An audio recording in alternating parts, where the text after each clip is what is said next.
Hello mga day! So for today's video, ikukwento ko nga pala sa inyo na nakalimutan ni Abby ang aming anniversary. O di ba napakagaling? Kaya habang kinukwento ko nga sa inyo, ito panoorin nyo na lang din yung breakfast namin nung nakaraan. Since tinatamad nga ako mag-edit ng video recently at sobrang busy ko nga din naman, talagang hindi ko na rin na-upload to mga day. Kaya yon pinag-abot na naman ng ilang araw. Nagyaya nga kasi si Abby na mag-breakfast kami nung Sunday. Kasi nung Sabado nga namin pinaplano to kaso hindi natuloy. Kaya yon sabi niya nung Sunday, nung umaga, tara na daw at mag-breakfast nga daw kami. Ay, syempre, for the go, kahit ang busy, diba? Sa katunayan, alam naman niya talagang anniversary namin ng May 7. Kasi pinag-uusapan pa nga namin nung nakaraan eh. Tinatanong niya ako kung may gusto daw ba akong gawin or kung may gift daw ako na gusto, ganun. Sabi ko, wala naman. Malamang ako yung tatanungin niya, ako naman for the go lang kahit anong plano. So ayun, fast forward na nga tayo. Paggising nga niya, syempre nagkakape ako at nagtsatsaa siya, diba? Tinatanong ko siya kung anong plano. Like, anong plano niya, the full day, ganon. Kasi syempre weekdays trabaho yan, diba? Tapos tinitignan ko din kung ano yung magiging reaction niya. Aba, ang kuya mo, alam niyo ba kung anong sabi niya? Madami siyang trabaho today, pupunta daw siya sa office, pupunta daw siya ng Pitampur, ng ganito, ganyan. Basta yan, dami niyang pupuntahan. Tapos sabi ko nga, are you gonna take the whole day, Abby? Sabi niya, not the whole day, until 4 or 5 p.m. only.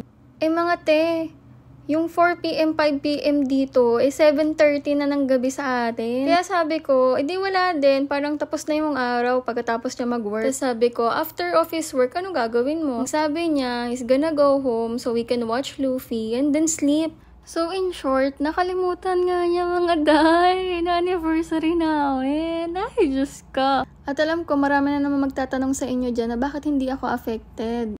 Or bakit hindi masama ang loob ko. Kasi for sure kung sa ibang tao nangyari to, siguro hindi na nakausap yung mga partners nila.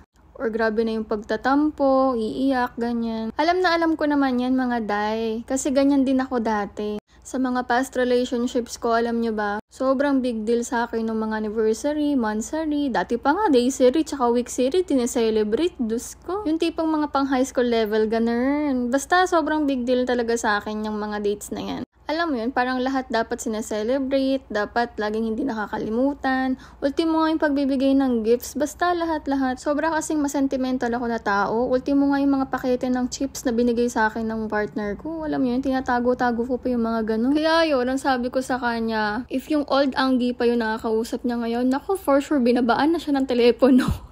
At nagwawawalwal na gano'n. Pero ibang-iba na kasi talaga ngayon. Ibang-iba na ako dun sa dati. Tsaka, backstory lang din. Hindi lang kasi once actually nangyari to, mga day. Alam nyo ba na yung first anniversary namin, first anniversary namin, parehas din namin nakalimutan. Naalala ko lang nung mga 9 na yata or G's ng Mayo, ganun. Tapos ayun, pinag-uusapan nga namin ni Abby. Tawa lang kami ng tawa. Sabi ko, ano bang ginagawa mo nung araw na yun? Ako kasi nagtatrabaho din talaga ako.